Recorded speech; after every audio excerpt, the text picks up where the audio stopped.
नमस्कार साथियों, आप सभी का स्वागत है आपके अपने YouTube चैनल पढ़ाई की पोथी में। तो प्यारे साथियों, उम्मीद करती हूँ कि आप इसके पहले के सभी वीडियो अच्छे से देख रहे होंगे और उनसे लगातार सीख भी रहे होंगे।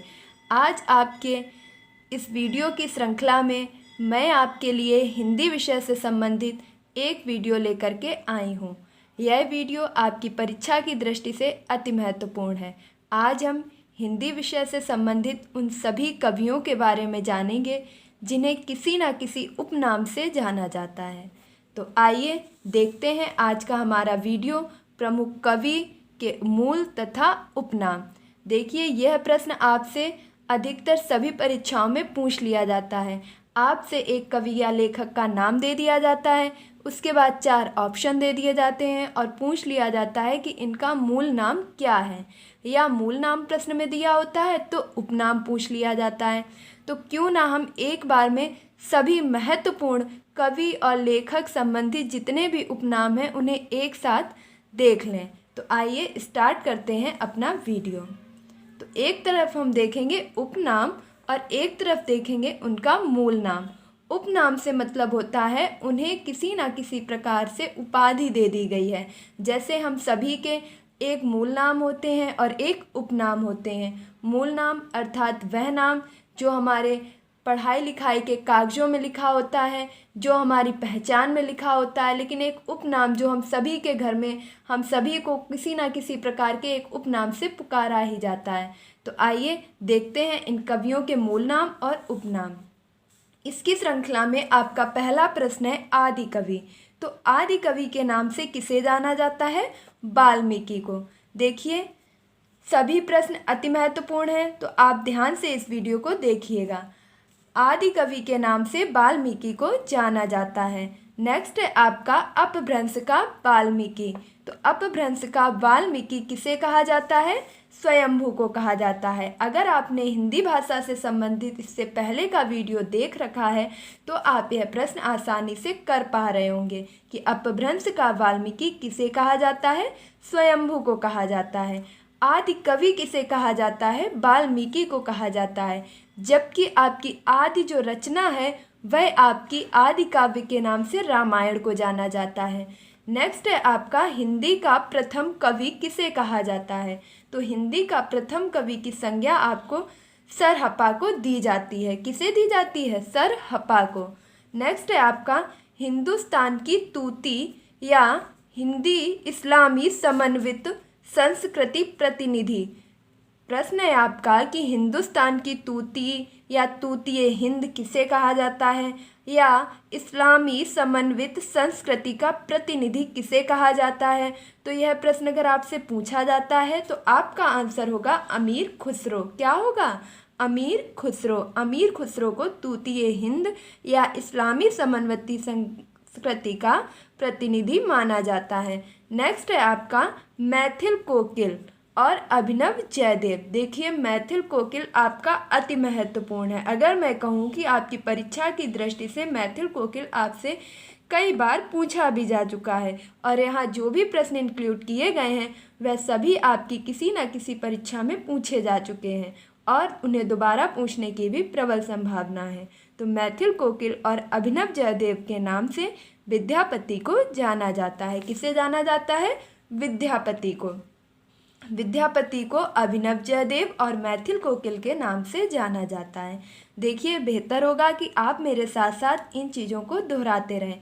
आदि कवि वाल्मीकि, अपभ्रंश का कवि स्वयंभू, हिंदी का प्रथम कवि सरहप्पा, हिंदी की तूती हिंद यानी कि तूतीय हिंद, हिंदुस्तान का तोता या इस्लामी समन्वित संस्कृति का प्रतिनिधि अमीर खुसरो को कहा जाता है।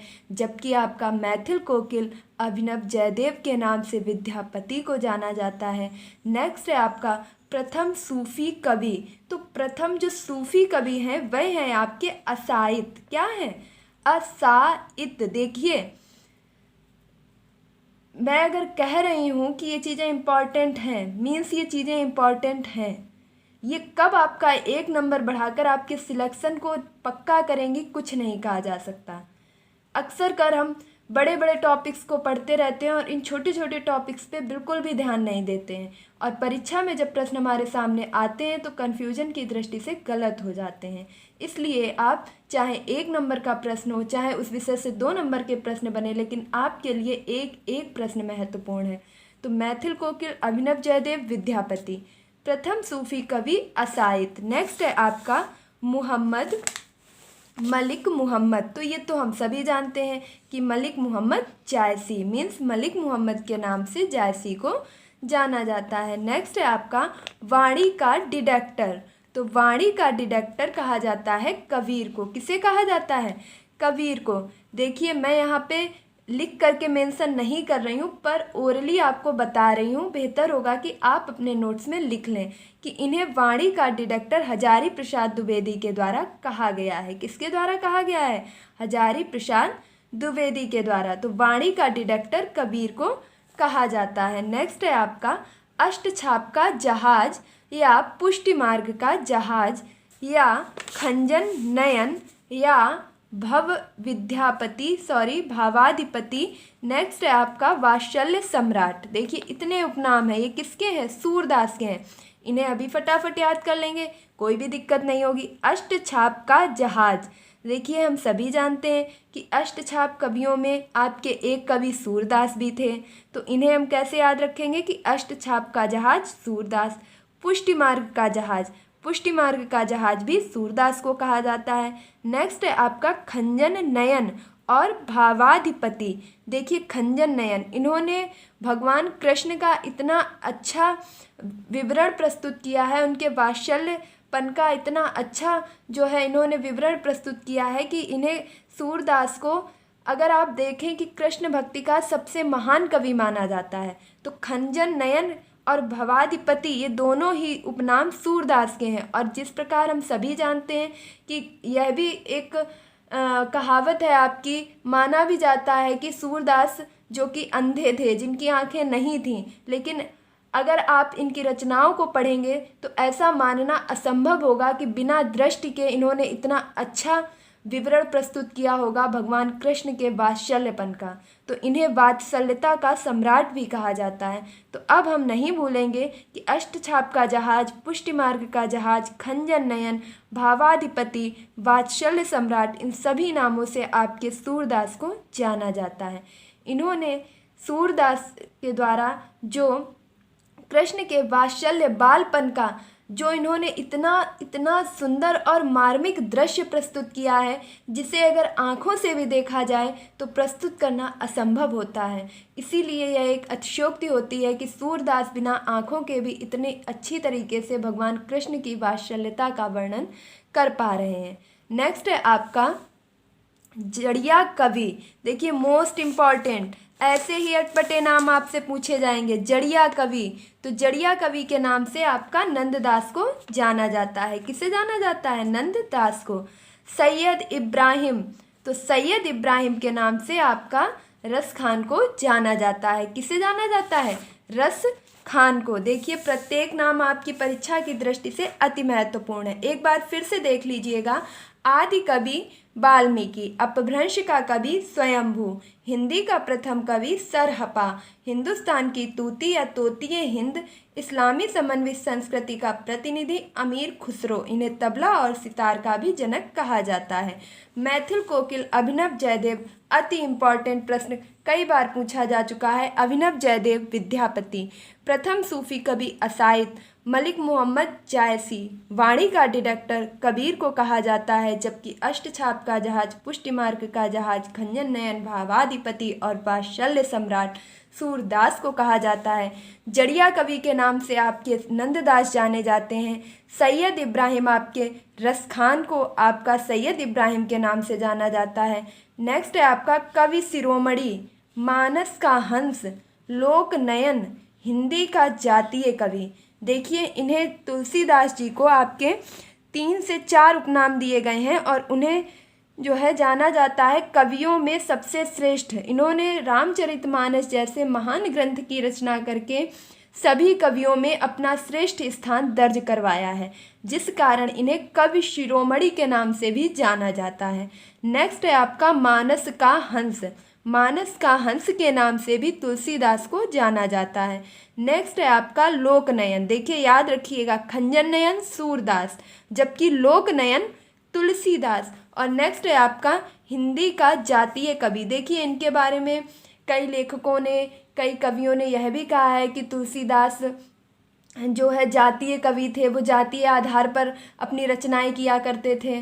वो उच्च कुल में, उच्च वर्ण, उच्च जाति को ही अधिक जो है महत्व दिया करते थे, इसलिए इन्हें जातीय कवि के नाम से भी जाना जाता है। ये थे हमारे तुलसीदास के उपनाम। नेक्स्ट है हमारा केशवदास। तो केशवदास को कठिन काव्य का प्रेत, कठिन काव्य का प्रेत केशवदास को कहा जाता है। किसे कहा जाता है? केशवदास को कठिन काव्य का प्रेत कहा जाता है। ये प्रश्न भी आपसे पूछा जा चुका है। नेक्स्ट है आपका हिंदी नवजागरण का अग्रदूत या हिंदी साहित्य में आधुनिकता के जन्मदाता। देखिए आप इसे ऐसे याद रख सकते हैं कि जो आज हम गद्य हिंदी का प्रयोग कर रहे हैं, यह गद्य हिंदी का इतना जो प्रयोग हम कर पा रहे हैं, यह भारतेंदु हरिश्चंद्र जी के द्वारा ही कर पा रहे हैं। इन्होंने ही हिंदी को गद्य रूप में अति विस्तार प्रस्तुत किया था। ठीक है, तो हिंदी नवजागरण का अग्रदूत भारतेंदु हरिश्चंद्र जी को कहा जाता है। नेक्स्ट है आपका भुजंग भूषण भट्टाचार्य। अति अति अति महत्वपूर्ण भुजंग भूषण भट्टाचार्य, सुकवि किंकर, सुकवि किंकर। और फिर नेक्स्ट है आपका कल्लू अलहित, कल्लू अलहित, कल्लू अलहित। नियम नारायण शर्मा, क्या नाम है? नियम नारायण शर्मा। और नेक्स्ट इनका नाम है भाषा का डिडेक्टर। क्या नाम है? भाषा का डिडेक्टर। यह सब किसके उपनाम है? तो महावीर प्रसाद द्विवेदी। किसके उपनाम है? महावीर प्रसाद द्विवेदी। क्या क्या इनके नाम है? तो भुजंग भूषण भट्टाचार्य, महावीर प्रसाद द्विवेदी, सुकवि किंकर, महावीर प्रसाद द्विवेदी, कल्लू अलहित, महावीर प्रसाद द्विवेदी। इनमें से अगर मैं आपसे कहूँ कि आपकी परीक्षा में अगर कुछ पूछा जाएगा तो वह सबसे ज़्यादा महत्वपूर्ण है भुजंग भूषण भट्टाचार्य। नेक्स्ट है आपका नियम नारायण शर्मा और भाषा का डिडेक्टर। अगर आप इन दो उपनामों को भूल भी जाते हैं, सुकवि किंकर, कल्लू अलहित, लेकिन इन तीनों नामों को भूलने की कोशिश बिल्कुल भी मत कीजिएगा। भुजंग भूषण भट्टाचार्य, महावीर प्रसाद द्विवेदी, नियम नारायण शर्मा, महावीर प्रसाद द्विवेदी, भाषा का डिडेक्टर, महावीर प्रसाद द्विवेदी। देखिए मैं इसे एक बार रिलेट करके भी बता देती हूँ, जो एक वास्तविक ही घटना है कि महावीर प्रसाद द्विवेदी जो कि इतने नियमों से बंधे हुए थे, ये लेखन को, निबंध को, कला को, शैली को इतना ज़्यादा नियमों में बांध कर रखते थे, जिस कारण इन्होंने निराला जी की किसी भी कृति को छपने नहीं दिया। जब भी इनके पास कृति पहुंचती थी छपने के लिए तो यह उसमें किसी ना किसी प्रकार की त्रुटि निकाल करके वापस कर देते थे, और इन्होंने कभी भी निराला जी की किसी भी कृति को छपने नहीं दिया और हमेशा बता देते थे कि इस कृति में इस नियम का प्रयोग नहीं किया गया है, यहाँ पर भाषा सही नहीं है, यहाँ पर परिमार्जित भाषा नहीं है, शैली सही नहीं है। और इसके बाद कई ऐसी प्रकार की गलतियां निकाल करके उनकी रचनाओं को बार बार वापस करते रहते थे। लेकिन अंततः विजय उसी की होती है जो सत्य की राह पर चलता है। निराला जी की मृत्यु होने के बाद उनकी सभी रचनाएं, जैसे ही उनकी प्रथम रचना प्रकाशित हुई वैसे ही उनकी सभी रचनाओं के छपने की एक एक करके इतनी स्पीड बढ़ गई कि निराला जी अपने युग में एक निराला युग के नाम से जाने गए। तो इसी कारण इन्हें नियम नारायण शर्मा का नाम भी दिया जाता है। और महावीर प्रसाद द्विवेदी जो कि बहुत ही, अगर कहा जाए कि कट्टरपंथी थे, भाषा, शैली और नियमों को लेकर के बहुत ही कट्टरपंथी थे, इसीलिए इन्हें भुजंग भूषण भट्टाचार्य और भाषा का डिडेक्टर मीन्स भाषा पर बहुत अच्छी पकड़ भी रखते थे। ऐसा नहीं था, इनकी भाषा पर बहुत अच्छी पकड़ थी, और सुकवि किंकर के नाम से भी जाना जाता है। देखिए मैंने इतनी सारी बातें बताई हैं, उनका सिर्फ एक ही अर्थ है कि आप इन तीनों नामों को किसी भी प्रकार से याद रख सकें। तो नियम नारायण शर्मा मीन्स भाषा के बहुत सारे नियम बताया करते थे महावीर प्रसाद द्विवेदी। भाषा का डिडेक्टर, भाषा पर बहुत अच्छी खोज, बहुत अच्छी पहुंच, बहुत अच्छी पकड़ बना कर रखते थे महावीर प्रसाद द्विवेदी। भुजंग भूषण भट्टाचार्य मीन्स ये कोई मैं आपको सिर्फ याद करने के लिए बता रही हूँ। भुजंग मीन्स सांप, भूषण मतलब सांप की तरह फुंकारते थे और किसी की भी रचना को नहीं छपने देते थे। कौन? महावीर प्रसाद द्विवेदी। नेक्स्ट है आपका कवि सम्राट हरिऔध। कवि सम्राट या हरिऔध के नाम से आपके जाने जाते हैं अयोध्या सिंह उपाध्याय। कौन जाने जाते हैं? अयोध्या सिंह उपाध्याय। यह भी आपसे पूछा जा चुका है। हरिऔध किसका उपनाम है? तो अयोध्या सिंह उपाध्याय का। नेक्स्ट है आपका झारखंडी कलाधर आधुनिक कविता के सुमेरु। तो इसमें अगर आपका मोस्ट इम्पॉर्टेंट है तो वह है आपका झारखंडी कलाधर आधुनिक कविता के सुमेरु। इसमें आप दो बिल्कुल ज़्यादा याद रखेंगे, झारखंडी कलाधर। तो झारखंडी और कलाधर के नाम से आपका जयशंकर प्रसाद जी को जाना जाता है, जो आपके छायावाद के प्रमुख कवि रहे हैं। नेक्स्ट नाम है आपका जिसे यहाँ मेंशन नहीं किया गया है, मैं आपको ओरली बता रही हूँ, सच्चिदानंद हीरानंद वात्स्यायन अज्ञे। तो अज्ञे जी का भी उपनाम दे करके पूछ लिया जाता है कि इनका पूरा नाम क्या है। तो सच्चिदानंद हीरानंद वात्स्यायन अज्ञे। नेक्स्ट जैसे आपका सितारे हिंद, तो राजा शिव प्रसाद सितारे हिंद। यह थे आपके हिंदी भाषा से संबंधित कवियों के कुछ मूल तथा उपनाम। उम्मीद करती हूँ कि आपको यह वीडियो आपकी परीक्षा की दृष्टि से महत्वपूर्ण प्रतीत होगा और आपकी सभी परीक्षाओं में आपके लिए बहुत ही उपयोगी होगा। तो प्यारे साथियों, अगर आपको यह वीडियो अच्छा लगा है तो प्लीज़ इस वीडियो को लाइक कीजिए, ज़्यादा से ज़्यादा शेयर कीजिए और अपने प्लेटफॉर्म पढ़ाई की पोथी को सब्सक्राइब कीजिए। देखिए, प्लीज़ इस प्लेटफॉर्म को सपोर्ट कीजिए। मैं आपसे रिक्वेस्टली बोल रही हूँ कि आप इस प्लेटफॉर्म को सपोर्ट कीजिए। आप जितना ज़्यादा सपोर्ट करेंगे, यकीन मानिए आपकी तैयारी कम समय में बेहतर करवाई जाएगी। और क्या किसी को शिक्षा के क्षेत्र में आगे जाने का कोई हक नहीं है, यह आप तय करेंगे। हम देखते हैं कि छोटे छोटे वीडियोस आ जाते हैं, इस प्रकार के ऊटपटांग वीडियो होते हैं जिन्हें वायरल होने में शायद है कि 24 घंटे का भी समय नहीं लगता है। उन्हें भी वायरल करने वाले हम और आप ही होते हैं। तो क्या इस शिक्षा के रथ को आगे बढ़ाने के लिए आप इस वीडियो को लाइक, शेयर और सब्सक्राइब नहीं करेंगे? अब आपके हाथों में है कि आप इस वीडियो को ज़्यादा से ज़्यादा शेयर करें और ये दिखा दें कि आज भी शिक्षा का उतना ही महत्व है और शिक्षा से बढ़कर के कुछ भी नहीं है। तो प्यारे साथियों, उम्मीद करती हूँ कि आप यह वीडियो ज़्यादा से ज़्यादा शेयर करेंगे और मेरे चैनल को सब्सक्राइब करेंगे। मिलती हूँ अपने नेक्स्ट वीडियो में, जो होगा आपका हिंदी विषय का वर्णमाला संबंधित पार्ट 2। तब तक के लिए खुश रहिए, मस्त रहिए और हमेशा की तरह तैयारी में निरंतरता बनाए रखिए। तो पढ़ें, पढ़ाएं, चैन बनाएं। धन्यवाद।